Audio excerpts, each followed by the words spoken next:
Mi nombre es Pablo Armañi, para aquellos que no me conocen, soy el gerente de comunicación externa de Telefónica.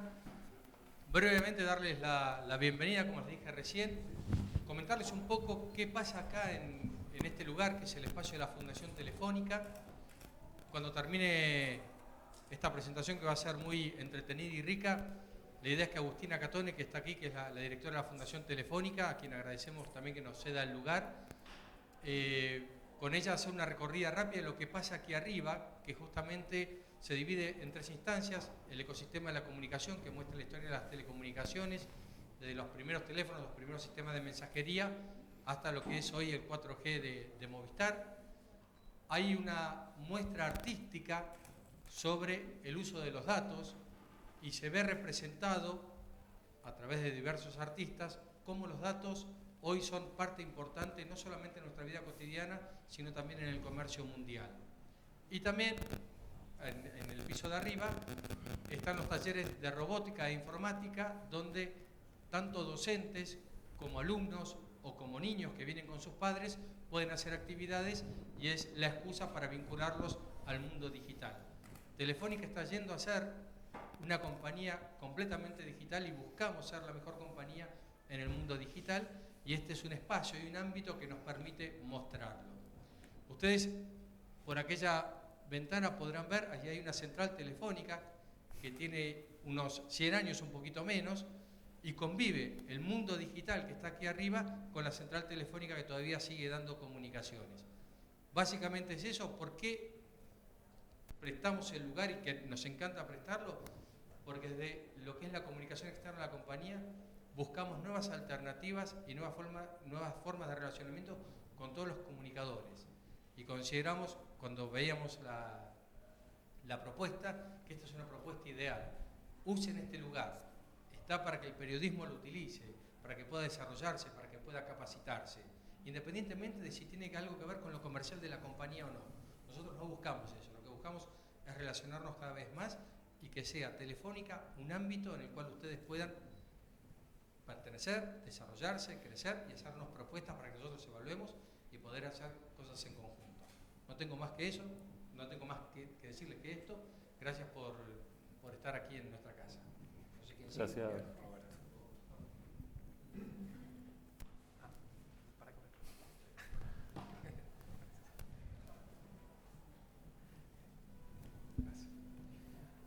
Buenos días, yo soy Roberto Igarza, dirijo la colección Futuribles de la editorial La Crujía. Les agradezco mucho a todos ustedes que estén aquí hoy, básicamente para vincularse con la propuesta que estos amigos han hecho, que se ha convertido en el producto que hoy pueden tener en sus manos, que pueden leer, que pueden compartir. Ustedes saben que la lectura es una experiencia que se comparte, y para aquellos que están dispuestos a hacerlo, sepan que la Crujía ofrece varias colecciones, entre ellas esta colección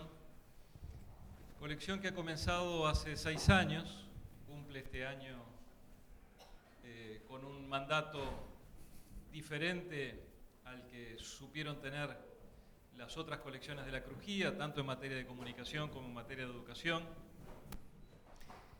La colección nace con el interés por elaborar juntos, colaborativamente, desde la dirección de la colección, con autores de renombre, prestigio, que tengan la capacidad no solamente de tener una mirada prospectiva hacia lo que viene, sino una experiencia propia a partir de la cual construir esa mirada. Esta colección fue pensada con el interés de proveer al mundo de la comunicación un debate. En general ponemos énfasis en aquellos aspectos de nuestra vida profesional y académica que son materia de disputa, que requieren de elaboraciones colectivas, asumiendo que nadie llegó del otro lado y que la convergencia de medios es un proceso en transición en el cual nos insertamos todos con roles diferentes, que tenemos muchos intereses que convergen en cómo este proceso se lleva a cabo y que desde el campo profesional y desde el campo académico, algunos más docentes, otros más periodistas y comunicadores profesionales, intentamos debatir y que esos debates se transformen en documentos que puedan circular lo más ampliamente posible. Futuribles viene a trabajar en ello, viene a aportar espacios de debate, nunca mejor dicho, desde la colección, en la colección y a través de este libro, porque este libro no solamente es un libro de construcción colectiva, de mucho debate, de puntos de coincidencia y algunas tal vez divergencias, y lo es también en la medida en que ofrece un espacio de continuidad a la lectura, un espacio que comienza antes de que ustedes lean el libro y que termina mucho después. Estos libros, ya lo hemos comenzado esta tarea el año pasado con un libro de José Luis Fernández sobre una etapa que llamamos post-broadcasting, y hemos publicado un libro sobre el devenir de la industria de la música. Nos parece que después de tantos anuncios sobre la debacle y sobre la declinación de una industria tan importante como la industria de la música, hacía falta una puesta en situación, en renovar las preguntas y expandir el diálogo que estaba llevándose a cabo en los entornos profesionales y en los entornos académicos y transparentarlo a través de un libro nos parecía que era la forma adecuada. Y digo, lo hicimos con ese libro porque me refiero a una forma nueva de expresarnos en términos de edición. Cuando ustedes puedan tener en sus manos, si aún no lo tienen, este libro, verán que al final de cada capítulo existe la posibilidad para el lector de expandir esa lectura, de lateralizarla, de volverla social, de compartirla, de intervenir en la propuesta que les hacen los autores mediante un espacio que es interactivo. Esta forma de vincular el papel con lo interactivo y lo digital se hace a través de un código QR, por lo tanto los lectores pueden tomar contacto directamente con estos espacios de debate y de discusión a partir de su dispositivo móvil, y lo hacen interviniendo o pudiendo intervenir en cada capítulo, como en el caso de José Luis Fernández, en el libro del año pasado que les decía, propusimos una intervención mucho más puntual, porque en el caso de ese libro había muchas entrevistas, muchos videos, mucho producto que había quedado fuera del libro y que en muchos casos demandaba, por ejemplo, la audición. Hablando de la industria de la música, era natural que el libro se expandiera hacia espacios donde el lector pudiera compartir los audios de las bandas que se hacían referencia a los textos, que pudieran visualizar testimonios más completos, entrevistas que habían llevado a cabo con personalidades importantes de la industria de la música. En este caso, gracias a la intervención de Gastón y de Franco, que han sido muy importantes en el desarrollo de esta nueva etapa, este libro nos introduce en una etapa superadora de la industria, del libro, de nuestra industria de la cual yo les hablo hoy, porque vincula mucho más efectivamente el libro con estos espacios. Lo hace con una mirada puesta en el diseño de la experiencia del lector, y me parece que a eso apunta la industria de la editorial, como lo hace el periodismo, y ellos lo van a poder explicar mucho mejor que yo. Y en ese sentido, me parece que poner el foco en el lector siempre es importante, hoy mucho más que antes.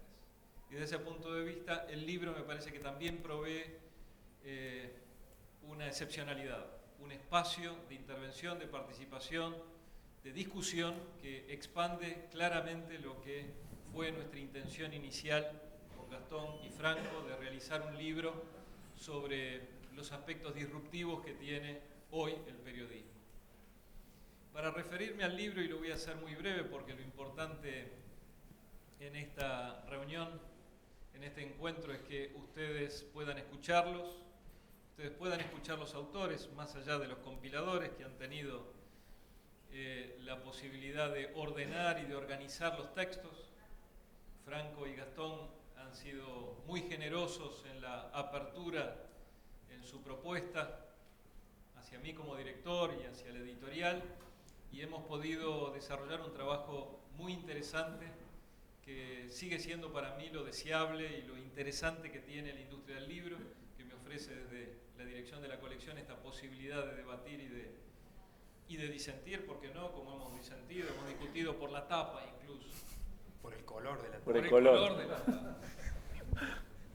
Veo cómo son los periodistas. En fin, pero ha sido muy, muy divertido, muy entretenido, muy gozoso. Me parece que es parte de lo interesante que está por venir. Para referirme muy brevemente al libro, porque ellos van a participarles mucho del contenido y de las formas que ha adquirido, me resulta importante precisar dos temas. Uno, el carácter que tiene el libro en la colección. En la colección ofrecemos puestas en perspectiva de diferentes industrias. Nos parece importante el campo de la actuación profesional, del periodismo, y en ello hemos trabajado con otros libros anteriormente, siempre apuntando al carácter futurible, a tratar de abandonar cualquier tentación por la futurología y dedicarnos a elaborar en forma conjunta escenarios posibles, potenciales de desarrollo, en este caso del periodismo. No es nada sencillo encontrar personas que estén dispuestas a ese debate, a dejar esa tentación tan fácil de entrar por lugares que resultan o poco profesionales o poco académicos en el sentido de darle sustento empírico a lo que estamos planteando. Y me parece que el libro cumple con esa línea de trabajo, que es ofrecer debates sobre los escenarios que estamos viendo, sobre los cuales estamos trabajando. Con lo cual me parece que se alinea muy bien con la colección y es un libro desde ese punto de vista que amerita ser leído. Segundo, porque la labor de un trabajo colectivo de tantas voces, y por supuesto pensar en futuribles, a mi juicio, implica aceptar que el enfoque debe ser plural. Como decía hace unos minutos, no me parece que nadie esté en condiciones de hablar desde el paradigma de la convergencia como algo realizado, acabado. Nadie ha llegado del otro lado de las aguas turbulentas de la convergencia y por lo tanto me parece que amerita un trabajo generoso en el compartir y muy humilde a la hora del debate. Y me parece que ellos han tenido esa generosidad que permite hoy que ustedes tengan un libro con un enfoque plural, con más de 20 autores que han dado una perspectiva, más que una puesta en situación, una mirada hacia lo que creen, dejemos el lado creencia, estiman, puede suceder, está sucediendo y a partir de lo que está sucediendo lo que puede suceder. Para cerrar con la presentación, quiero agradecerle también a la editorial La Crujía que acepta este tipo de desafíos. No hay muchas editoriales que acepten este tipo de debates, no hay muchas editoriales que todavía estén dispuestas a invertir y hacer el esfuerzo y poner dedicación en construir estos escenarios y en compartir este tipo de lecturas, y eso me parece que en el estado actual del sistema editorial me parece que es muy rescatable. Hemos hecho un enorme esfuerzo en estos años para que la colección se desarrollara con la mayor seriedad que estaba dentro de nuestras posibilidades, hacia un espacio de debate, como les acabo de explicar, con estos códigos QR que permiten expandir la lectura. Yo les agradezco nuevamente a los autores, a los compiladores en particular, que han sido muy generosos, que han tenido una gran capacidad de trabajo, además, en esto hay que trabajar y mucho, y les agradezco a los autores que han participado, que hay varios y que han hecho un trabajo muy bueno. A los organizadores de este evento, que ameritan un agradecimiento particular a Fundación Telefónica, FOPEA, aquellos que han colaborado con la realización de esto. Les agradezco muchísimo porque es una forma también de que el diálogo empiece antes incluso de que ustedes tengan el libro en sus manos, y esperemos que contribuya a un debate que se profundice y se prolongue mucho más allá de la lectura que ustedes hagan del libro. Muchas gracias. Roberto.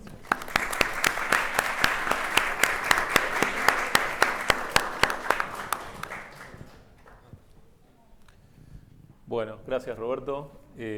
También bueno, me sumo al agradecimiento a Fundación Telefónica que nos cedió el lugar, a FOPEA, Vanina la verdad que fue clave en todo esto para poder organizar este momento, convocar, ayudarnos a pensar también el momento.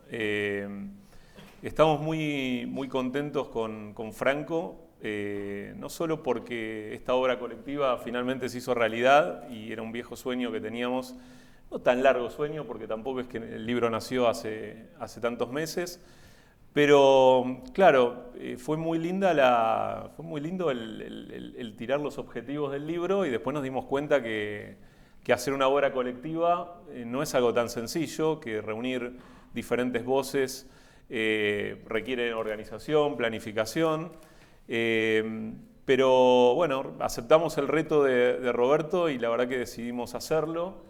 Nos pareció además que era una manera interesante de festejar o celebrar 20 años de periodismo en Internet, que justamente se cumplen este año. Hubo, y no lo voy a negar, bajas en el camino también, pero quiero agradecer también a esas bajas y esos colegas que también aportaron un poco de sensatez, para los cuales tal vez no existía tiempo suficiente como para elaborar algo como ellos querían, pero ellos también nos ayudaron a pensar lo que finalmente terminó concretándose. Y quiero agradecer especialmente a Franco, que me tuvo mucha paciencia en este camino y este andar, siempre aportando su mesura y su tranquilidad y su reflexión frente a cierta energía desmedida de mi parte en algunos momentos. Creo que, gracias por reflejarlo, creo que justamente la obra sintetiza eso, es como una especie, como decimos nosotros, de despertador creativo que no podría haber sido posible sin la intervención de todos los que participaron. En general somos todos, cada uno digamos con mayor o menor nivel de conocimiento, nos conocemos hace muchos años, y fuimos compartiendo gran parte de la carrera profesional, pero también espacios de reflexión, momentos académicos, cátedras, lecturas, porque también venimos, si bien somos de una generación transicional a lo digital y de ninguna manera nativos digitales, sino que casi todos nosotros nos formamos en un momento en donde todavía había máquinas de escribir y todavía había ambiente de redacción por respirar digamos, y oficio por aprender. En esas redacciones, la realidad es que nos fuimos encontrando y creo que el libro reúne y sintetiza ese encuentro de diferentes momentos. También hay que decirlo que el libro tiene aportes muy generosos de particularmente dos personas, pero también algunos más, que para nosotros son como padres espirituales de la profesión. Es el caso de Rosenthal Calmon Alves, quien no está aquí hoy, porque desarrolla su actividad en Austin, en Estados Unidos, y hace un seminario de periodismo que muchos de nosotros digamos, visitamos y del que nos nutrimos todos los años justamente para poder generar esos despertadores creativos. La verdad que Rosenthal hizo el prólogo de una manera muy generosa, cumpliendo con los tiempos igual que el resto de los autores. Y la otra persona a la que también quiero agradecer especialmente, que justo ahora no está conectada, pero va a estar conectada en unos minutos, que es Pepe Cervera, quien trabajó en el epílogo del libro. Pepe también ha estado siempre presente en nuestras vidas profesionales y en el devenir de este libro, y ha venido también a Córdoba al Congreso de Periodismo Digital de FOPEA y nos ha entregado charlas, como decimos nosotros, de esas que rompen cabezas y permiten volver a pensar aquello que uno a veces está haciendo con una inercia y no sabe por qué. Y después el resto de los autores que ahora vamos a recorrer y vamos a nombrar, muchos de los cuales están aquí en el auditorio: Martín Moreira, Nicolás Piccoli, Diego Japas, Juan Pablo Scioffi, Federico Turpe, Andrés de Alessandro, María José Iriarte, Marco Foglia y Dolores Pujol, que está por ahí, que se me escapó. Cada uno de ellos y cada uno de los que hoy no está con nosotros en el auditorio, pero hubiésemos querido que esté claramente, son una parte fundamental de este libro que no hubiese realmente tenido sentido y no hubiésemos podido hacer solo con Franco y con la dirección de Roberto. También quiero agradecerle a la editorial. La verdad que La Crujía es una editorial que todos los que estudiamos periodismo y comunicación la tenemos siempre muy presente. Fue nuestra bibliografía de estudio, esos primeros libros especializados que necesitábamos en la facultad y que íbamos a comprar a la librería de toda la vida. Hoy existe el ebook, pero en ese momento de estudio íbamos a la librería o comprábamos el libro en la facultad. Y es realmente un sueño el haber publicado este libro en La Crujía particularmente, ¿sí? Apostamos a La Crujía porque justamente tiene esa característica de respirar periodismo, medios, comunicación y todas las áreas, digamos, que giran alrededor de estas. De mi parte, ahora vamos a hacer con Franco un recorrido interactivo por los autores, pero le pedimos también a los coautores que si quieren intervenir, levanten la mano y agreguen. Si nos quieren criticar por el poco tiempo que les dimos para escribir, está absolutamente aceptado, porque bueno, ellos trabajaron a la par y cumplieron con los tiempos y fue realmente muy importante el llegar con los objetivos que nos habíamos planteado. Así que nada más que agradecimiento y bueno, dejo a Franco. Bueno, un aplauso para Gastón.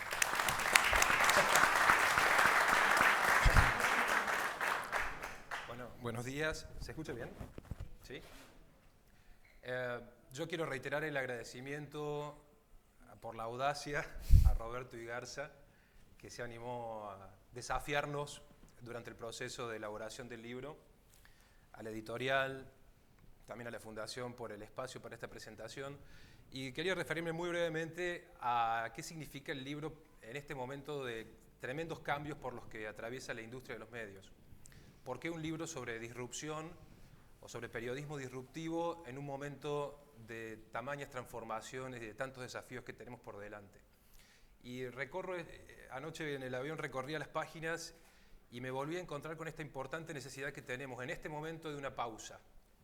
El libro es una pausa que nos permite frenar, volver a pensar cómo estamos haciendo las cosas en los medios, cómo estamos relacionándonos con nuestras audiencias, de qué manera estamos desarrollando las culturas organizacionales que necesitan las redacciones y los medios para enfrentar estos desafíos.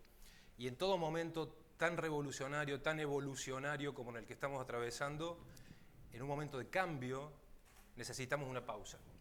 Yo creo que este libro que hoy tenemos aquí, representa esa pausa necesaria para volver a pensar dónde estamos parados y cómo nos imaginamos el plan de juego hacia 2020 en el sentido de todas las transformaciones de los cambios que necesitamos. Y hablamos de disrupción porque la innovación que necesitamos no es la innovación de renovar una sección del diario, agregar un nuevo programa en la radio o en la televisión o cambiar las viñetas del humor de la contratapa.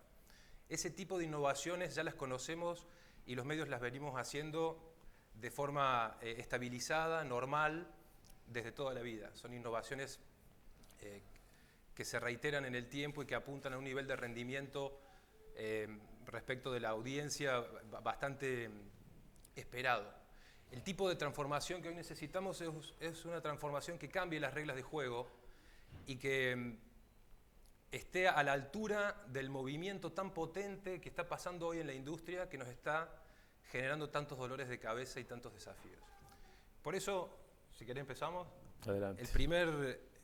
El primer área temática del libro se llama Ser el terremoto. Y es una provocación a que la industria de los medios, los periodistas, los profesionales, los estudiantes de periodismo, nos convirtamos nosotros mismos en el terremoto para poder, darle batalla a otro terremoto que está ocurriendo en la industria, que es el cambio tecnológico fenomenal por el que estamos atravesando, ¿no? Entonces, el desafío que nos planteamos en la primera parte del libro es, tenemos que nosotros mismos convertirnos en ese terremoto. Y ahí empieza el primer capítulo, que es el de Marco Foglia, que está por aquí. Marcos Ahí se está. plantea una provocación gigante, que es abandonar la nostalgia. Pero no tenemos que hablar de periodismo, sí, pero para poder pensar el futuro de las redacciones y de los medios, tenemos que empezar, dice Marcos, a abandonar esa idea de la nostalgia de lo que fuimos y empezar a pensar cómo queremos ser, cómo somos líderes en producto, líderes en tecnología. Empezamos a pensar la distribución de los contenidos. Y bueno, aquí hay una serie de ideas bastante provocadoras que nos plantea Fogel en su capítulo, porque dice, las soluciones que hoy estamos pensando para resolver o para enfrentar la crisis de los medios no son suficientes, no alcanzan y en algunos casos están equivocadas. No voy a decir cuáles son para que lean el capítulo, pero tienen que ver con la convergencia de las redacciones, con la integración de los sistemas editoriales, Los muros de pago. o los muros de pago, que son estas grandes modas que hemos tenido a lo largo de estos años en la industria, que aparecían como soluciones mágicas para todos los desafíos que tenemos. Después, en la misma línea que Marcos, también en este gran ambiente del terremoto, o del tsunami, como le decimos en el libro, Franco, en su capítulo, va, digamos, yo diría, a la médula y ofrece algunos consejos más bien prácticos de qué significa esto de trabajar la disrupción dentro de una organización. Entonces, Franco pone el eje en el cliente, la audiencia, los consumidores. Dar un poco vuelta, cierto ego periodístico, y pensar cuál podría ser el producto periodístico más interesante para nuestra audiencia. Aquello por el que el público, el consumidor, el cliente, el lector realmente pagaría, ¿sí? Porque le estamos, de alguna manera, estamos satisfaciendo una expectativa concreta, ¿sí? Después Franco introduce el concepto de velocidad, también muy interesante. Estamos acostumbrados a una determinada inercia dentro de los medios, y Franco dice que tenemos que aprender a amar la velocidad, lo cual no significa perder calidad, significa desarrollar un cronograma de lanzamientos organizado que le permita, por ejemplo, a un medio de comunicación sorprender permanentemente al lector justamente con productos periodísticos que satisfagan esa expectativa. Y el otro punto importante del capítulo de Franco es el tema cultural.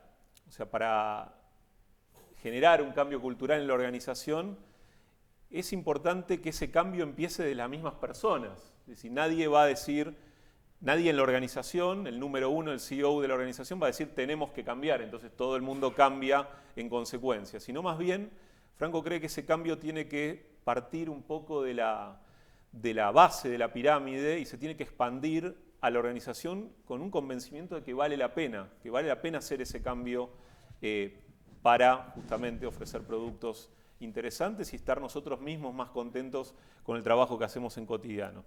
También en el mismo segmento del tsunami y el terremoto hay un capítulo muy interesante de Nicolás Piccoli que Franco va a comentar. Primero estoy sorprendido de lo bien que has entendido mi capítulo, lo cual me honra. Nicolás, que también está por acá, ofrece una guía muy interesante para desarrollar productos periodísticos digitales. Es decir, yo llego a una redacción, estoy estudiando periodismo, soy líder de una sala de redacción. ¿Cuáles deberían ser los pasos que uno debería seguir para desarrollar un proyecto digital desde las redacciones?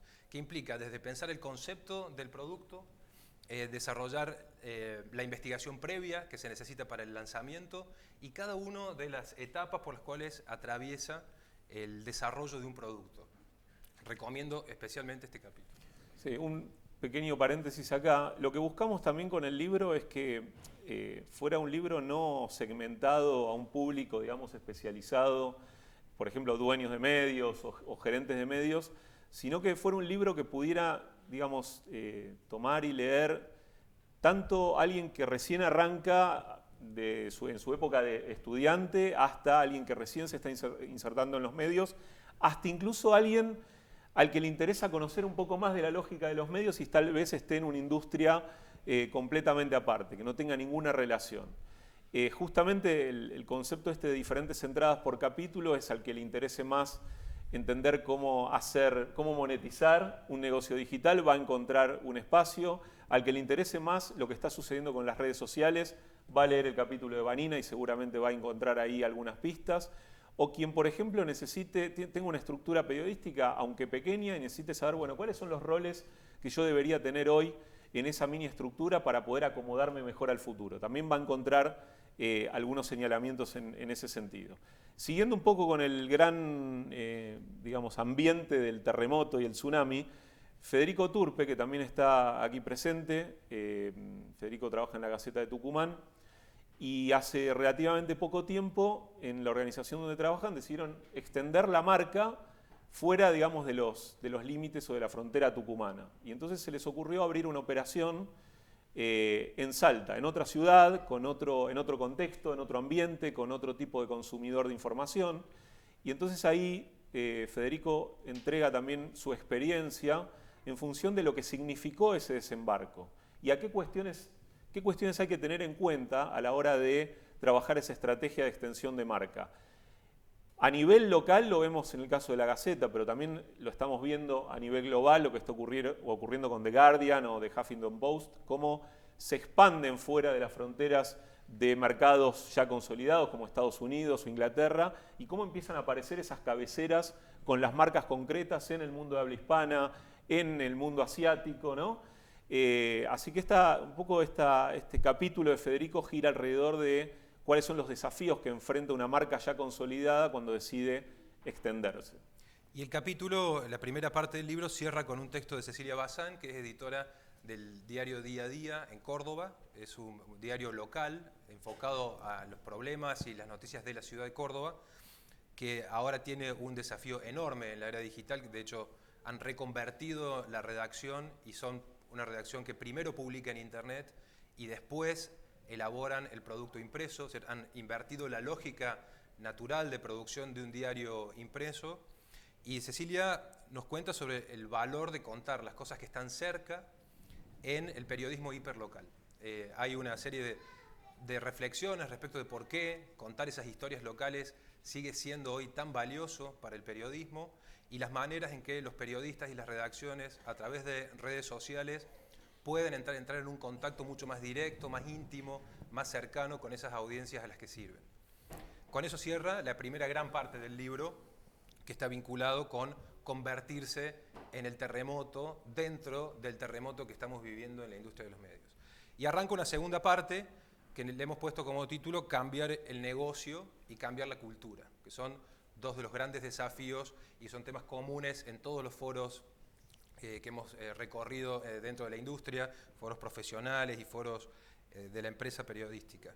Esto comienza con un texto de Dolores Pujol que se llama Algoritmos, Editores y Métricas en el Negocio Digital.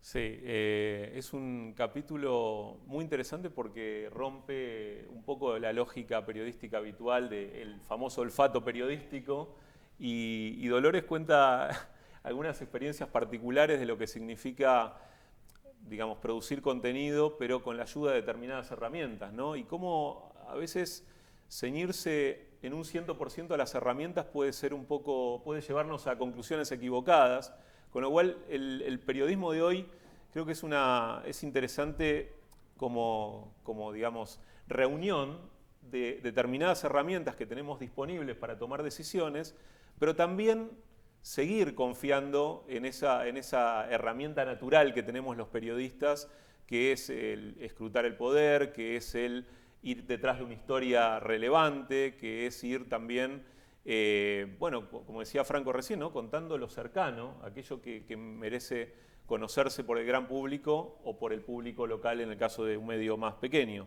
Hay una cosa interesante en el artículo de Dolores. Los estamos homenajeando a todos los autores porque la verdad pensamos que este es un libro tan colaborativo que nos interesa al menos destacar las cosas que más brillan de cada uno de los artículos.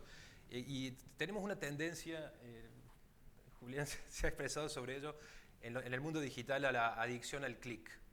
Estamos buscando todo el tiempo que la gente haga clic sobre el contenido. Y la adicción al clic tiene unos riesgos enormes, que Dolores los cuenta en su artículo, porque finalmente no estamos midiendo a través de las métricas digitales la calidad del contenido que hacemos, sino la reacción que la gente hace frente a los enlaces que encuentra en su hábito de navegación. Y hay un desafío interesante ahí a potenciar la calidad del contenido y a buscar esas soluciones creativas para seguir seduciendo y sorprendiendo a la audiencia, ¿no? Así es. También en el ambiente del cambio del negocio y la cultura, Martín Moreira, a quien le agradezco particularmente porque en un momento en donde estaba un poco desorientado con la profesión, me ayudó a entender que el periodismo también tenía algo de gerenciamiento y algo de management, que era una palabrita que muchos aborrecían en las redacciones y que nadie entendía muy bien qué era.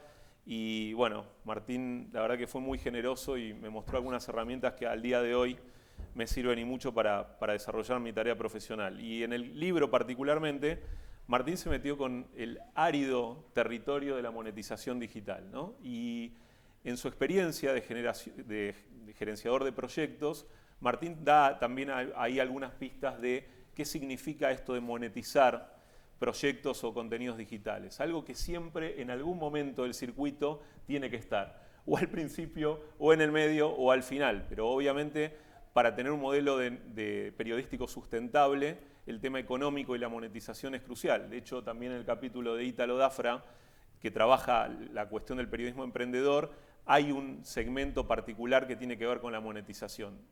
Tenemos que aprender ese terreno. Algunos periodistas creemos que todo lo que es monetización, bueno, tiene que ver con el área de ventas o con algún ejecutivo que en algún momento se va a encontrar, y cuando uno tiene que gerenciar su propio proyecto se da cuenta que es uno mismo el gerenciador de ese negocio y de ese modelo de monetización. Así que Martín, además de, obviamente, mencionar la publicidad como una gran fuente de ingresos hoy para gran parte de los medios, también da algunos tips y algunos consejos prácticos para pensar otros modelos que salgan de la publicidad específicamente. Y esta segunda parte termina con dos textos que tienen que ver con el cambio cultural. Digamos, nosotros, cuando discutíamos el plan del libro, veíamos que ninguna innovación es posible si no cambia la cultura dentro de las redacciones o de las empresas periodísticas en general. Es decir, cualquier innovación va a encontrar obstáculos si no hay una cultura que sostenga la innovación. Y eso tiene que ver con repensar las rutinas de trabajo, volver a encontrar unos caminos distintos para hacer las cosas distintas y conseguir resultados distintos. Aquí hay un texto de Julio Perotti, que es prosecretario de redacción en La Voz del Interior, que se llama Cambio o Fuera, en donde Julio describe ciertas fuerzas poderosas que hacen que dentro de las redacciones se mantenga el statu quo y cómo es importante empezar a desarmar alguna de esas partes para poder facilitar el cambio. Y Julián ya lo va a contar por su cuenta. Ya lo vas a contar, calculo que vas a hablar de esto en instantes, así que no lo vamos a dejar para el final. Y la tercera parte se llama Reinventar la profesión. Aquí es un poco el ADN periodístico, cómo empezamos a identificar perfiles profesionales nuevos. El texto de Gastón, que se llama Identikit del periodista del futuro, nos ofrece una cartografía de roles profesionales existentes hoy en las redacciones y algunos que Gastón cree que van a empezar a aparecer y a ser necesarios en el futuro. Y si no, me lo van a hacer notar en unos meses. En instantes. Es un texto imprescindible, me parece a mí, en ámbitos académicos, para resolver cuáles son los planes de formación que hoy tenemos en las universidades y en las facultades de periodismo, hasta qué punto los perfiles profesionales que hoy están surgiendo de las universidades son capaces de abastecer esta nueva demanda de la industria de los medios, desde las narrativas, la interpretación de los datos, el uso de la tecnología para conseguir productos periodísticos que sean atractivos y que sean relevantes para la audiencia. Y en este Identikit, bueno, Gastón nos ofrece un recorrido súper interesante para pensar los nuevos roles que hoy necesitamos en las redacciones y en los medios. Gracias, Franco. No, También en la misma línea, otros dos capítulos para pensar algunos territorios que tal vez hace algunos años era inimaginable que aparecieran en la frontera, digamos, profesional. Uno es el capítulo de Ítalo Dafra, que les mencioné recién. Ítalo está muy especializado en lo que tiene que ver con el periodismo emprendedor o emprendedorismo en medios, y que es también un interesante terreno para pensar. Cuando uno estudiaba, digamos, y antes de insertarse en el mercado laboral, todo el tiempo tenía como la misma incógnita de, bueno, ¿qué será de mi futuro? ¿A qué medio voy a ir a trabajar? ¿Dónde quiero trabajar? Y una de las interesantes alternativas que se generan hoy es realmente pensar que es posible crear un medio propio, ¿no? con que tengas nuestra propia identidad, que maneje el ADN de contenidos que nosotros queremos diseñar, que tenga un modelo de negocio sustentable, porque hoy las posibilidades de hacerlo obviamente son mayores, es algo de más fácil acceso que lo que ocurría hace algún tiempo, donde solo los gigantes o los tanques informativos y periodísticos tenían estructura como para poder desarrollarlo. También otro terreno interesante es la cuestión del fact-checking o el chequeo de datos. Acá Laura Sommer de chequeado.com ofrece toda su experiencia para identificar un proyecto que de proyecto pequeño tomó una escala interesante al punto de que es un modelo que hoy se está exportando en cuanto a idea a otros países. Chequear el discurso público, el discurso del poder es todo un desafío y ahí también dentro de las organizaciones trabajamos con organizaciones como Chequeado para darles una mano en la difusión porque de alguna manera son socios en lo que tiene que ver con el control ciudadano del poder de turno. Muy interesante el capítulo de Laura y la verdad que creo que es la primera vez que Laura, que trabaja muchísimo todos los días, pone en papel lo que hacen y lo abre de una manera muy generosa en el libro. Y después otros 2 capítulos, Franco. Sí, después tenemos a Andrés de Alessandro, que está por acá, director ejecutivo de ADEPA, que se mete con temas centrales pero a la vez sensibles, que son los de los estándares éticos y de calidad en los medios de comunicación digitales. ¿Cómo compensamos el imperativo que tenemos de trabajar en velocidad, pero también con calidad? ¿De qué manera trabajamos los enlaces, los links, como formas de atribuir la información a las fuentes que generan esa información? Y con temas sensibles también en las redacciones, como el uso de las redes sociales. Somos periodistas y hablamos en nombre propio en nuestro Twitter. ¿Qué consecuencias puede tener para nosotros lo que decimos en la vinculación con las marcas para las cuales trabajamos? Y hasta Andrés se anima a indagar sobre los drones como uso periodístico, ¿no? De qué manera nos ayudan y cómo necesitamos también repensar la ética y los procesos de trabajo. Sigue Vanina, que ya nos va a comentar algo sobre su capítulo. Y ya arrancamos con la la cuarta parte del libro, que se llama Innovar en plataformas y en narrativas. Bueno, acá el recorrido también es intenso y todos los capítulos tienen una cantidad enorme de casos para compartir. Hay un texto que Ramón Salaverría, que es un docente español de la Universidad de Navarra, que también nos cansamos de leer en estos últimos 20 años. Ramón, con mucha generosidad, nos cedió para el libro un capítulo y un escrito que circuló por internet hace algunos meses, pero que de alguna manera toma forma papel en este libro, que es 7 periodismos con futuro. No les voy a mencionar cuáles son, justamente para que ustedes mismos lo consulten. Un asterisco acá, recuerden que el libro papel tiene algunos códigos QR, como decía Roberto, que remiten a un blog que nosotros armamos del libro, donde hay información de cada uno de los autores, enlaces y una serie de materiales complementarios al libro. Si ponen periodismo disruptivo en Google, el primer resultado de búsqueda es este blog. Y ahí, bueno, están bien explicados estos 7 periodismos con futuro, algunos de los cuales ya mencionamos en este recorrido.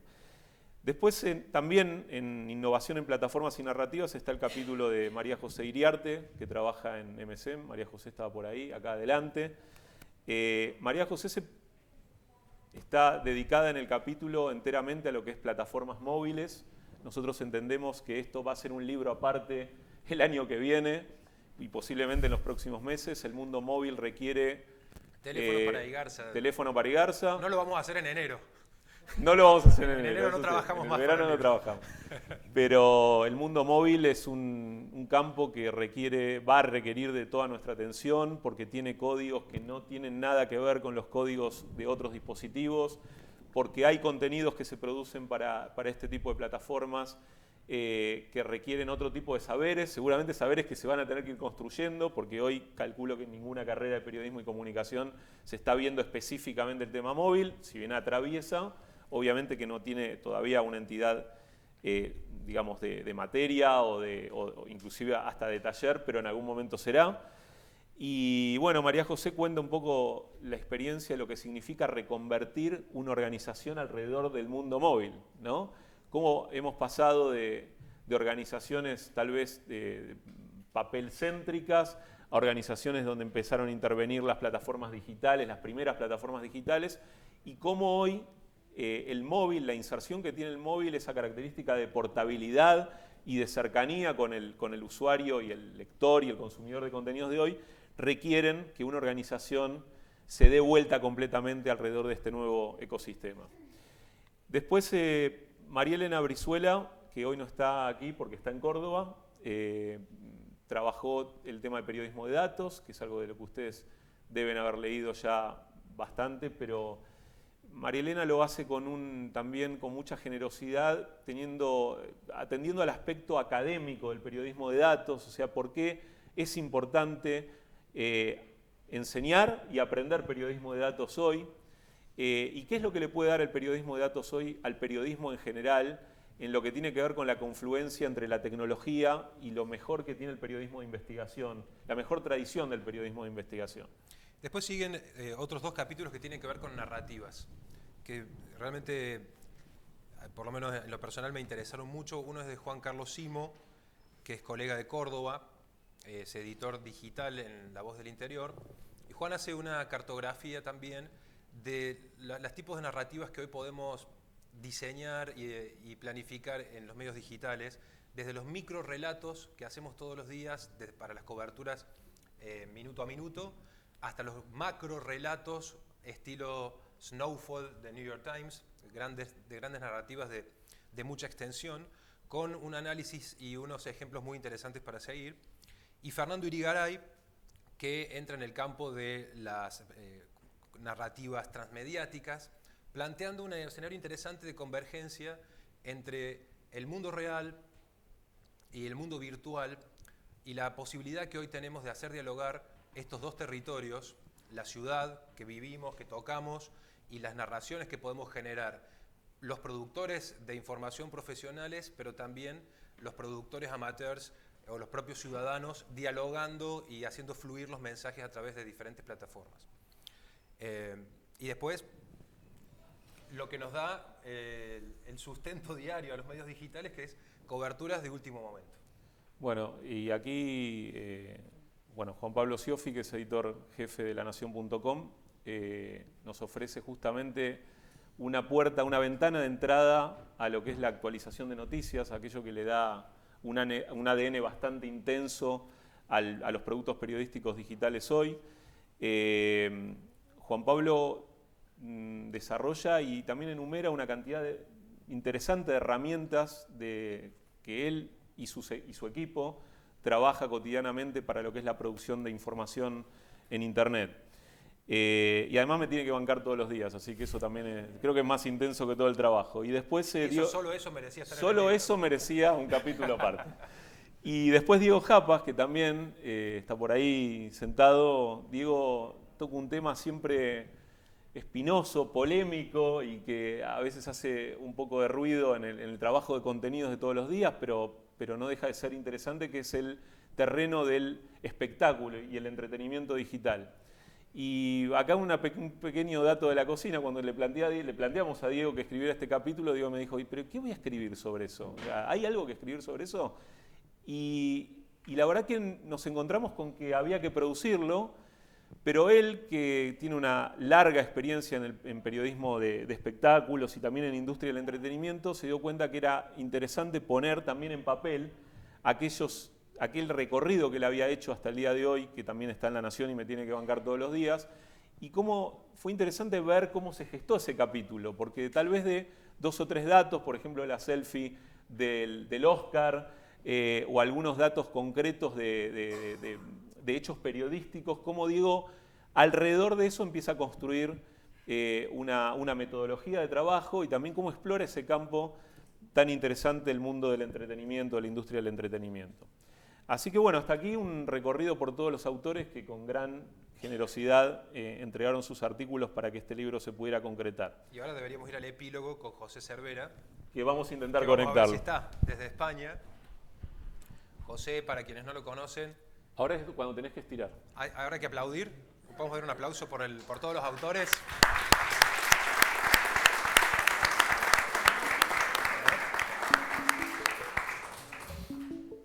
Para quienes no lo conocen, José Cervera fue director de 20minutos.es en España. A la vez es bloguero, es profesor universitario y nos está escuchando en este momento. Hola, José. Hola, buenos días. Perfecto.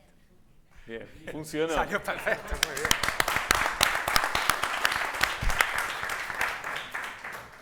A ver si se escucha bien el audio. ¿Qué tal, José?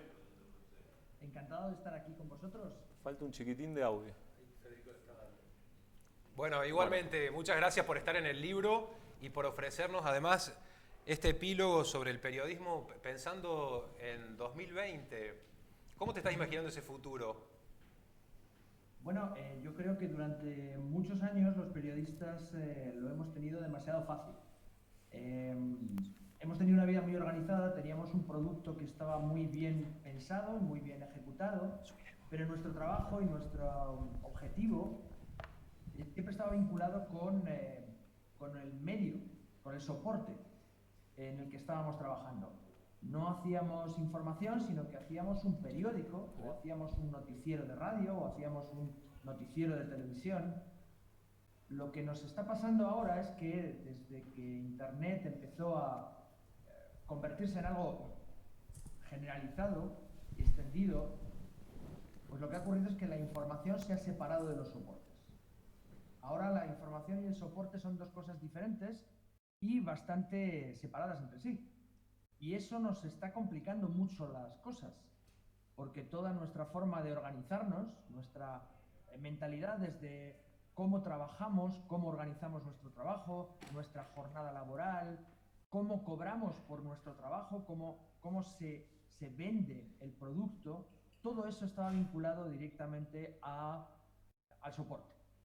Y en cuanto nos han roto la vinculación entre el soporte y la información, pues nos estamos encontrando con muchas dificultades para organizar nuestro trabajo profesional, desde las empresas a nuestro propio trabajo personal, nuestro propio trabajo profesional, de cómo nos organizamos a la hora de trabajar, cuál es el producto que vamos a ofrecerle a los lectores, porque ahora lo que tenemos es que vender información, pero es que eso de vender información es mucho más complicado de lo que parece, cuando no hay un soporte sobre el cual vender esa información.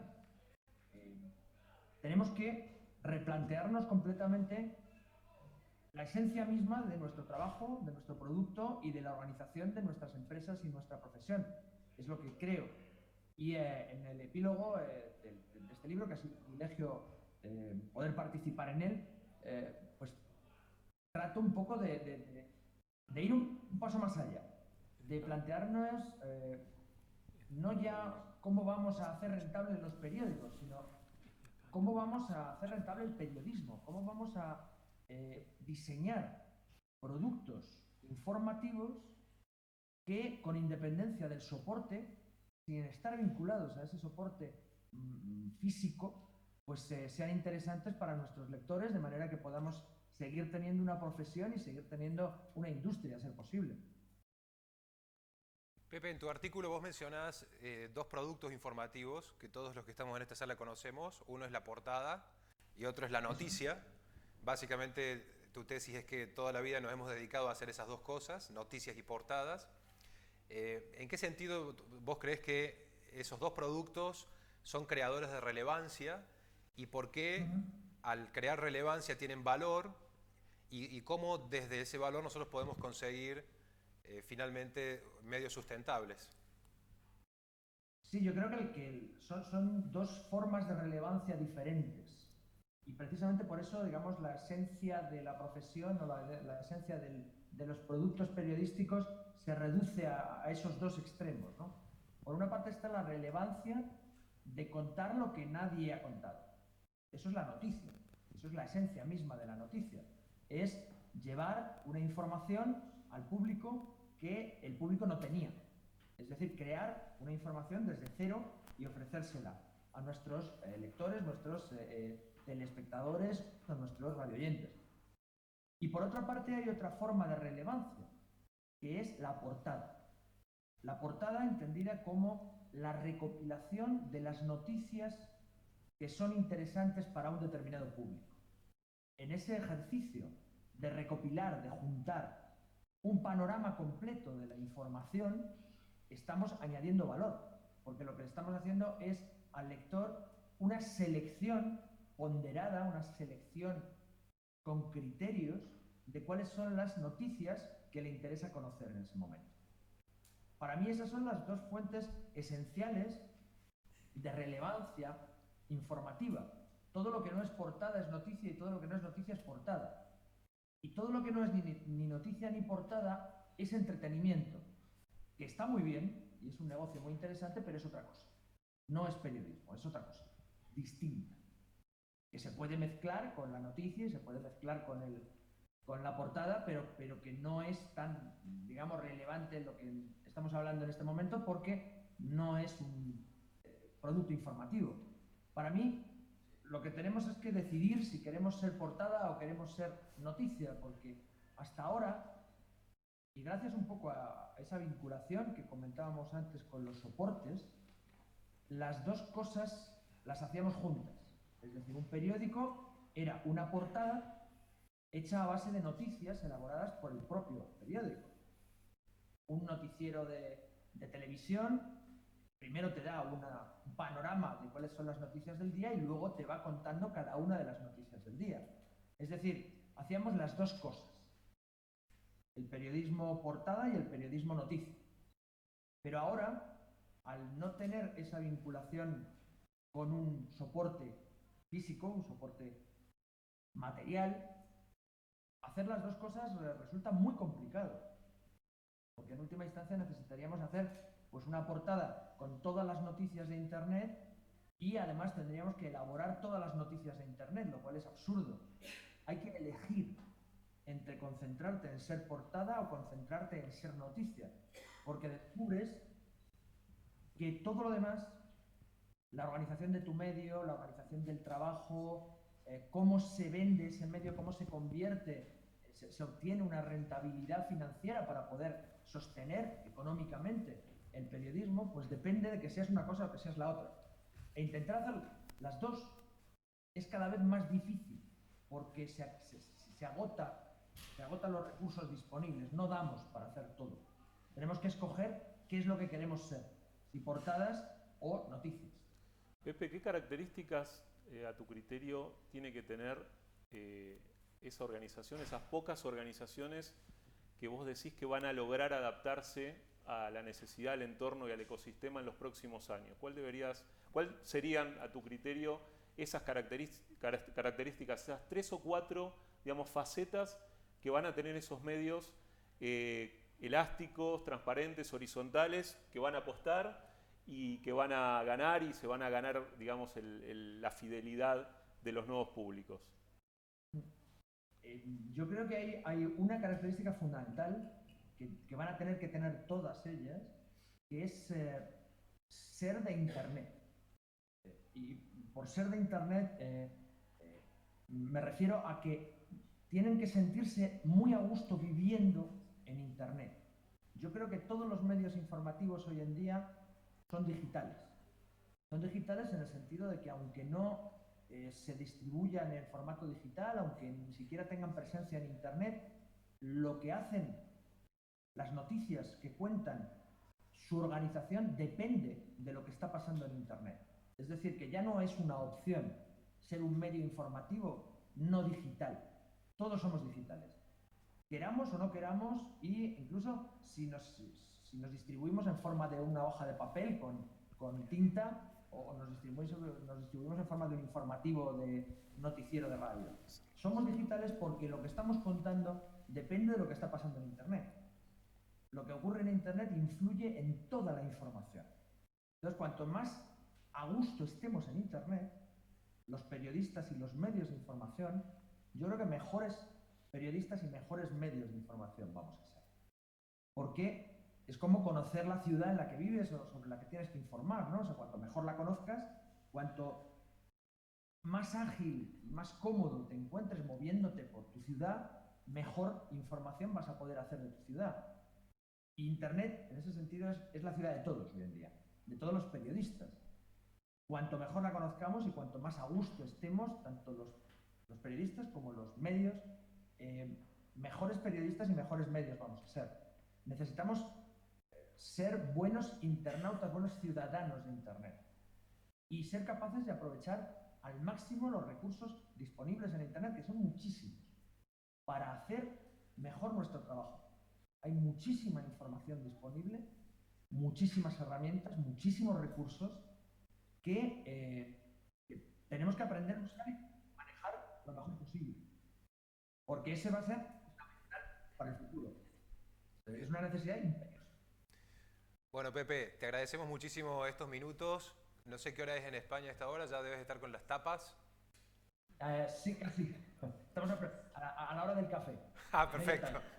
Bueno, un abrazo grande y, por cierto, nuestra admiración de siempre y gracias por tu colaboración también en el libro. Gracias, Pepe. Muchas gracias por invitarme y muchas gracias por... Vale, Gracias. un abrazo. Hasta luego.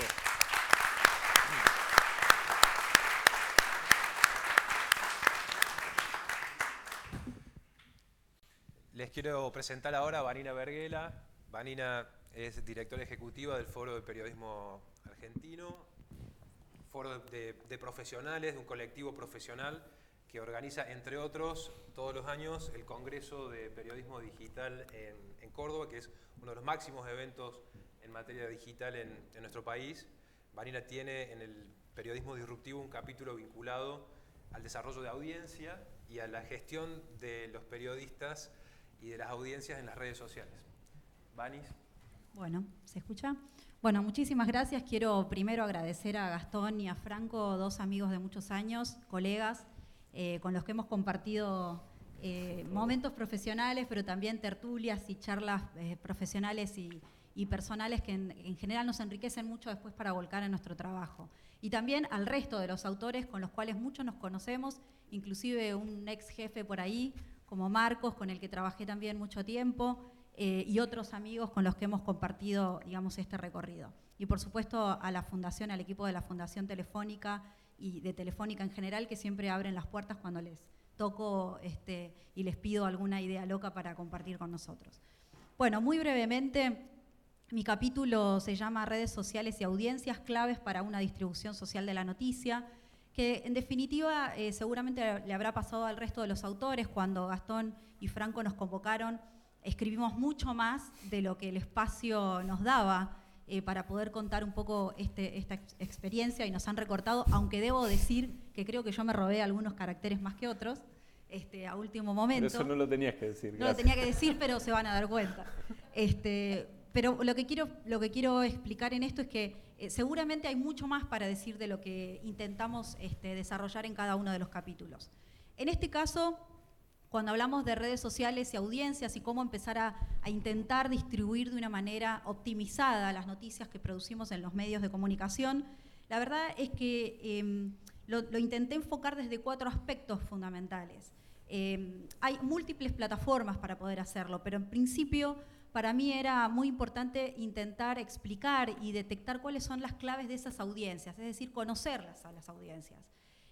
Pareciera que la definición de audiencia, si bien se ha ido transformando, digamos, con el correr del tiempo a partir del uso de las plataformas digitales, en definitiva lo que tenemos que empezar a entender es cuál es la radiografía y cómo se mueven, qué características tienen estas nuevas figuras que nos leen, que nos escuchan, que interactúan con nosotros.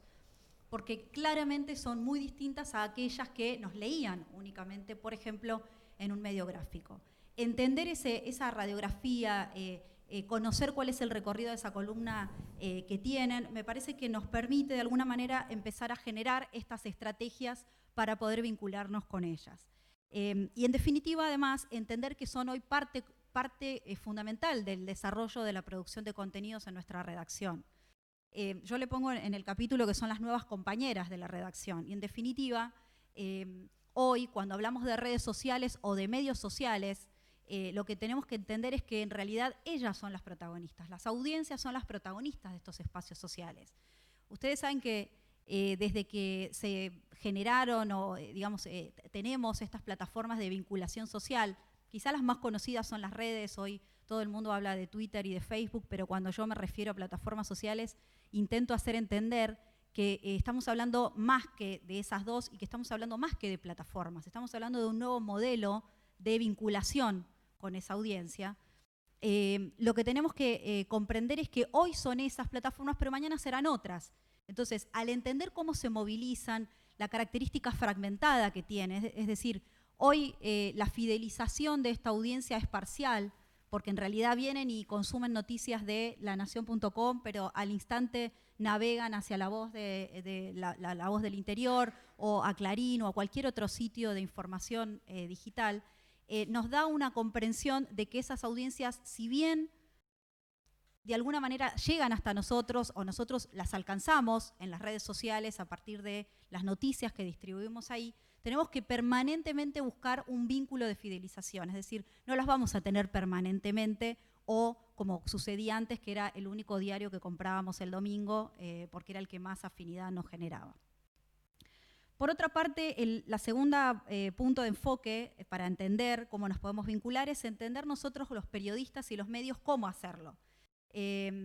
A través de un trabajo que hicimos en FOPEA hace un par de años junto a Mariano Ure, que es especialista en ética, trabajamos en una guía de uso responsable de las redes sociales, es decir, cómo nosotros como periodistas nos vinculamos a través de las redes con esta audiencia. Hemos visto a lo largo de estos años cómo en principio muchos periodistas rechazaban el vincularse con las audiencias a través de las redes porque consideraban muchas veces que estas audiencias no nos podían proveer o no se podían vincular con nosotros de una manera enriquecedora, sino que solamente circulaba el insulto, lo cual en parte es cierto, o el desagravio, o la crítica, a partir de lo cual, por supuesto, que muchos se han tenido que bajar del pedestal de la figura del periodista intocable. Pero, digamos, lo que nosotros intentamos hacer en esa guía, y de alguna manera lo reflejo en el capítulo del libro de una manera un poco más acotada, es ¿qué recomendaciones podemos hacer para vincularnos de una manera mucho más integral e enriquecedora y el aprovechamiento un poco más completo de esa vinculación con la audiencia? Hoy pedirle a la audiencia que nos mande una foto cuando hay una situación de catástrofe porque se incendió el edificio de la esquina no es suficiente. Sí lo podemos hacer y lo vamos a aprovechar, pero no es lo que alcanza para poder enriquecernos y a la vez permitirle a esa audiencia generar un vínculo mucho más productivo. Y aquí hago un asterisco pequeño que tiene que ver con aquella definición que teníamos de las audiencias participativas llamadas periodismo ciudadano. Yo hace muchos años que desterré, por lo menos de mi vocabulario, esa definición, porque es de alguna manera anacrónica también. Periodismo se supone que debe ser profesional, pero al mismo tiempo ciudadano. Yo hablo de audiencias participativas. En ese rango hay distintos niveles de participación. Simplemente el que hace like o pone me gusta en una foto de una noticia o hace un pequeño comentario en un portal de noticias, a aquel que le gusta producir el contenido, generar el contenido, desarrollarlo, en algunos casos con un enfoque mucho más profesional, ya digamos pensando en que esto va a poder ser reproducido, por ejemplo, en un canal de televisión, un video, como aquellos que simplemente dan a conocer un hecho porque fueron testigos. Esos distintos niveles de participación nosotros como periodistas tenemos que conocerlos, entenderlos y filtrar y de alguna manera hacer lo que se llama la curación de esos contenidos de una manera de generación de valor, además. Finalmente, las últimas dos partes tienen que ver con las plataformas y los dispositivos que son parte del nuevo engranaje de la producción de los contenidos. Básicamente yo no me explayé ni detallé cuáles son esas plataformas hoy que generan más productividad, sino que hago la analogía, o a mí me gusta hacer la analogía de los medios como una figura geométrica que es el poliedro, ¿no? El poliedro es una figura geométrica de múltiples caras. Si uno ve esa figura geométrica de forma tridimensional y todas esas múltiples caras, lo que empieza a entender es que el medio tiene que tener esas múltiples ventanas o múltiples puertas para poder llegar a la audiencia y que la audiencia llegue a nosotros. Digo, si nosotros tenemos solamente la portada del sitio y trabajamos en función de la portada, bueno, nos vamos a estar perdiendo alcanzar a una audiencia, por ejemplo, que solamente se mueve en redes sociales. Si nos vinculamos solamente en las redes sociales, nos vamos a estar perdiendo a aquellos que empiezan a involucrarse únicamente por móviles. Es un enorme esfuerzo, es un gran trabajo en términos de recursos y en términos de adaptarnos a esas múltiples plataformas, pero se hace necesario y es una obligación como periodistas y como empresas de medios que producen la información. Y finalmente cierro con algunas estrategias que están desarrollando los medios del mundo para vincularse con esas audiencias. Muchas ya creo que inclusive más allá del detalle que yo pongo en el capítulo, se desarrollan en los otros capítulos y me parece que quizás una de las claves tiene que ver con trabajar, por ejemplo, adentro de la redacción con nuevos roles y nuevos equipos. Hoy el nuevo rol de generador o desarrollador de audiencia es fundamental, es vital y tiene que ver con lo que decía al principio, es entender a esta audiencia, es decir, si nosotros simplemente lo que queremos hacer es distribuir a través de Facebook y Twitter, y vamos por mal camino. Pero si esto lo combinamos con el comprender cuál es mi audiencia en esas dos plataformas, entender cómo se mueven, qué interés tienen, y por otro lado, por ejemplo, comprender las métricas, que creo que Dolores se aborda ese tema en el capítulo, para mí es fundamental. El periodista se ha quedado alejado durante muchos años de lo que es, por un lado, el negocio del medio, es decir, entender el negocio del medio, por otro lado, de entender estos números, digamos, la parte dura, que es hoy poder entender en Internet cómo funcionan las cosas. Por otro lado, se ha quedado alejado de entender el funcionamiento de una plataforma, es decir, entender de programación, de código HTML, un montón de vocabularios y de términos que parecen que asustan inicialmente, pero que de alguna forma cuando los empezamos a entender comprendemos un poco el escenario y la fotografía general. Básicamente es experimentación. ¿Es dinero, es tiempo? Sí, lo es, de parte de los medios y de parte de nosotros a la hora de aprovechar el tiempo de trabajo. Pero creo que es una obligación para no perder el tren y que en realidad todo lo que esté por fuera de los medios digitales sean únicamente emprendedores o las audiencias vayan por delante y los medios se queden por detrás. Muchas gracias.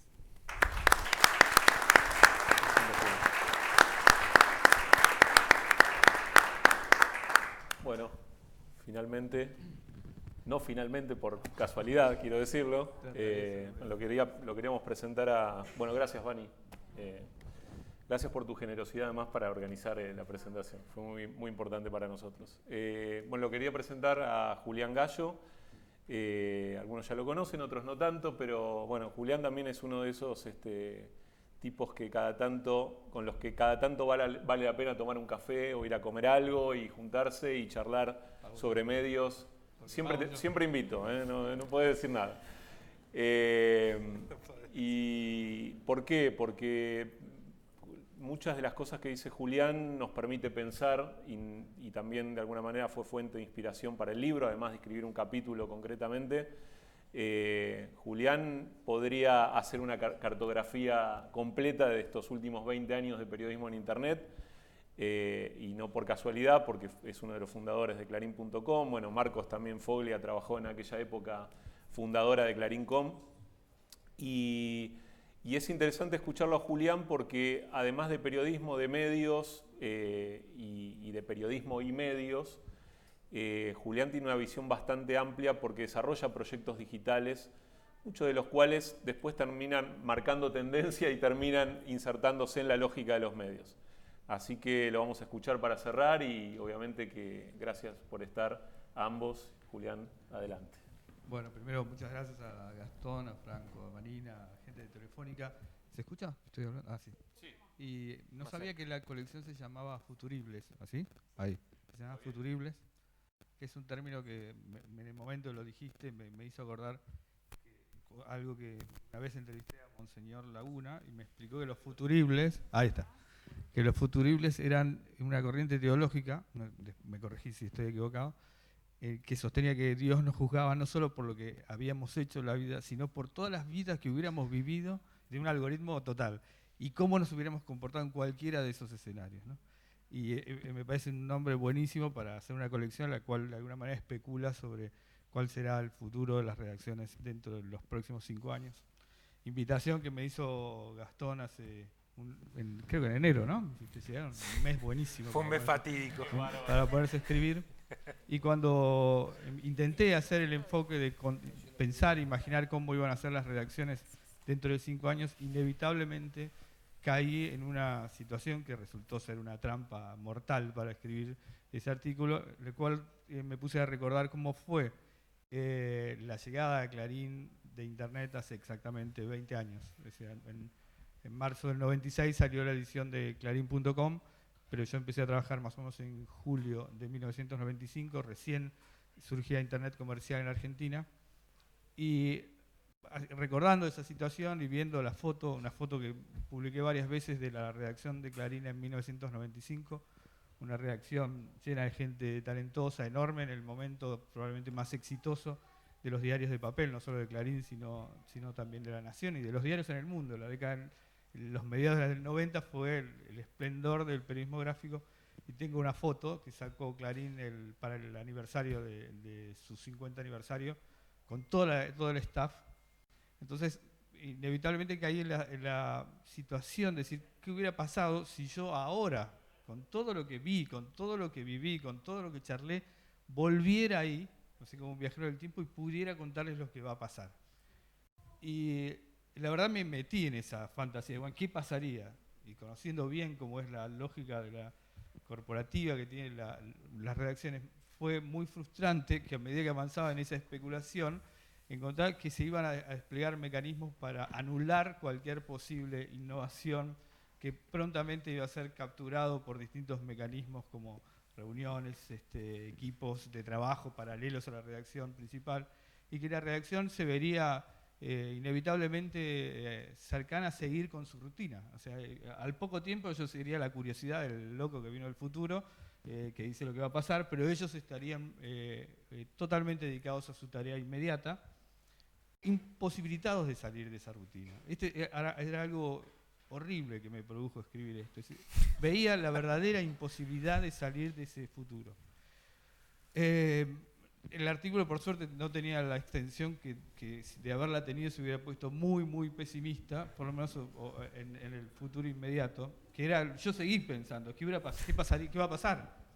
Y me pasan dos cosas. Primero, que haber visto la velocidad con que sucede en los cambios en una redacción me hace prever que tal vez los cambios que van a suceder en las redacciones de ahora en adelante también van a ser mucho más lentos que las expectativas que tenemos nosotros. Si tuviera que dar una fórmula, es la innovación en un diario es tan veloz como la muerte de sus lectores. De la medida que sus lectores mueren, se ven volcados a innovar. Y es bastante lógico que uno tienda a permanecer, que las organizaciones, estoy hablando principalmente de los diarios de papel, estén muy influidas por su negocio principal, que sigue subsistiendo, que sigue siendo quien alimenta a su negocio o parcialmente a su versión en Internet, y que eso es casi inmodificable.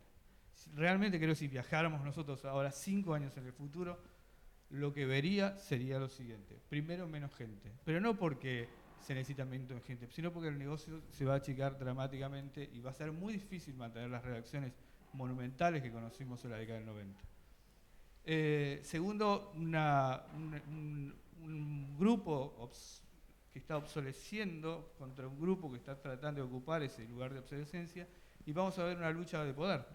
Todo esto a espaldas de las audiencias, ¿no? O sea, la audiencia está ahí y mientras tanto hay una especie de enfrentamiento natural, unos por permanecer y otros por ocupar ese espacio, que lo veo en todas las organizaciones que me toca visitar, que no son solamente de Argentina, que sistemáticamente este enfrentamiento sucede. Pero al mismo tiempo, algo que lo digo de manera muy aventurada, lo que me parece que mientras está sucediendo toda esa disputa y toda esta conversación, hay algo más oscuro que está sucediendo, que es la distancia entre los medios periodísticos y la verdadera agenda de las personas. Yo creo que hay una agenda de nuestras vidas que cada vez parece menos a la que están llevando los medios en general, y ahí ya no estoy hablando de los diarios de papel, sino de todos los medios, los cuales cada vez parece que de lo que hablan tiene menos que ver con nosotros.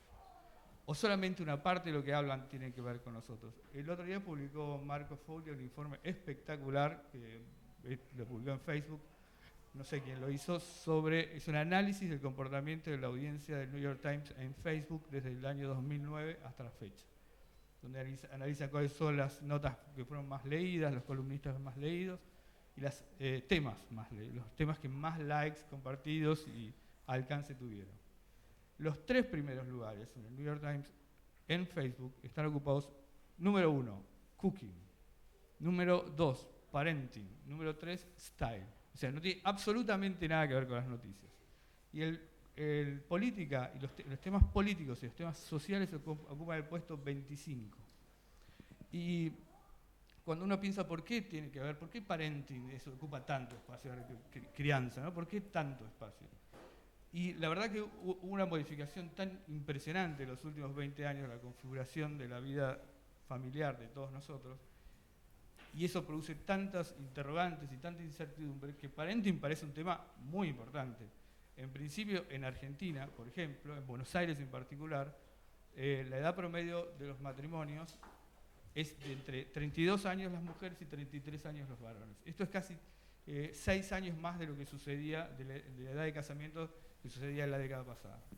Esto quiere decir que probablemente estas parejas van a tener su primer hijo cuando las mujeres estén entre 35 y 37 años.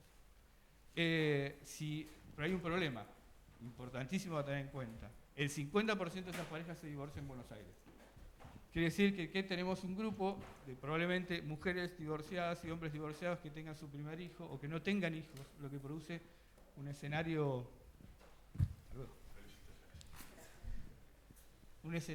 de completa inadaptación. O sea, mi vida es mucho más compleja que la vida que se suponía que iba a tener. En general esto no es reflejado en los medios más que como una nota. Ahora en Buenos Aires las parejas duran solamente 7, los casamientos terminan en divorcio en el 50% en los primeros 7 años. Esto no está reflejado, es una noticia una vez, como la Ciudad de Buenos Aires presenta estadísticas, cuando la Nación presenta estadísticas. Pero es un problema nuestro, o es una problemática nuestra, más que un problema, de absolutamente todos los días. Huffington Post evidentemente reconoció que esto sucede y por eso tiene una sección que se llama Divorce. Y no está mal tener una sección que se llama Divorce y la mitad está divorciada. Si yo estoy trabajando con personas adultas y la mitad está divorciada, no voy a hacer el juego de levante la mano todos los divorciados, pero ahora aún todos los que se están por divorciar. Y lo pongo como un ejemplo siempre de que hay cambios muy enormes que han sucedido en nuestra vida que no están reflejados o están parcialmente reflejados o mal reflejados por los medios que siguen teniendo las noticias o la idea que teníamos de noticias en primer plano, cuando la audiencia sistemáticamente demuestra que no parece ser tan interesante lo que los medios creen que son noticias con respecto a lo que nosotros leemos. Basta escuchar el noticiero a la mañana de la radio, lo que fuera, que es una agenda que parece pertenecer a otro planeta.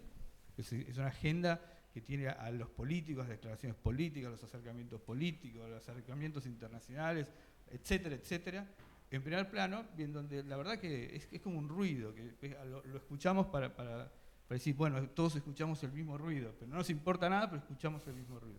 Entonces creo que el desafío verdadero es atravesar esta situación sin perder el foco que realmente todo lo que se están hablando es verdadero. Si realmente necesitamos un proceso de innovación, un proceso de transformación entre las redacciones, una relación, como decía Vanina, con las audiencias, pero que nunca antes tuvo el periodismo. O sea, los periodistas jamás tuvieron contacto con la audiencia. O sea, nunca hubo un periodista que al otro día, no hay salvo está Marcos, ¿no? Pero en Clarín yo recuerdo que era cuando se presentaba el ranking de lo que había sido leído el día anterior, cuando esto comenzó a suceder, antes que fuera publicado el ranking, la reacción de la redacción era el desdén. Es decir, este es el término para hablar de cómo se relaciona el periodismo con la audiencia, el desdén. Y eso ahora está siendo transformado porque es bastante innegable el peso de la audiencia.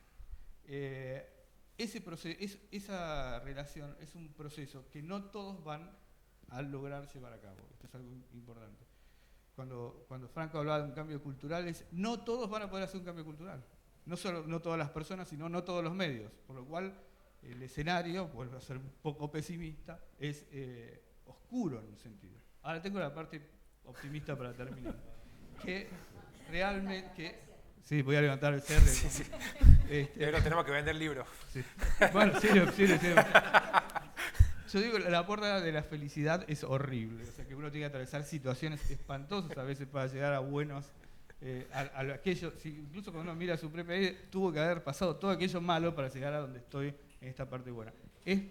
Mi sensación es que vamos a atravesar un momento muy complicado para el periodismo y para los medios en general, pero que la promesa que hay del otro lado es una verdadera y profunda renovación en una tarea que cada vez se vuelve más indispensable para la sociedad, para la democracia, para la convivencia, para comprender un mundo infinitamente más complejo ahora de lo que era en el pasado. Bueno, espero haberlos deprimido durante... Si se van a divorciar.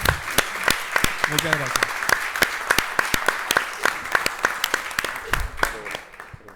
Bueno, llevamos 1 hora y media ya de presentación del libro. De atención. Han sido muy generosos realmente con la atención y con su tiempo. Les queremos agradecer muchísimo que estén aquí esta mañana. Vamos a dejar ahora unos minutos abiertos para si hay alguna consulta, alguna pregunta para alguno de los que estamos aquí o para los autores que están también acompañándonos. Y con total generosidad trataremos de responder en la medida de nuestras posibilidades. Así es. Si no es ahora, puede ser después. Digo, no pasa nada. Y si están muy apurados por irse, a la muestra de Big Bang Data que sigue en un ratito. ¿No? ¿Preguntas?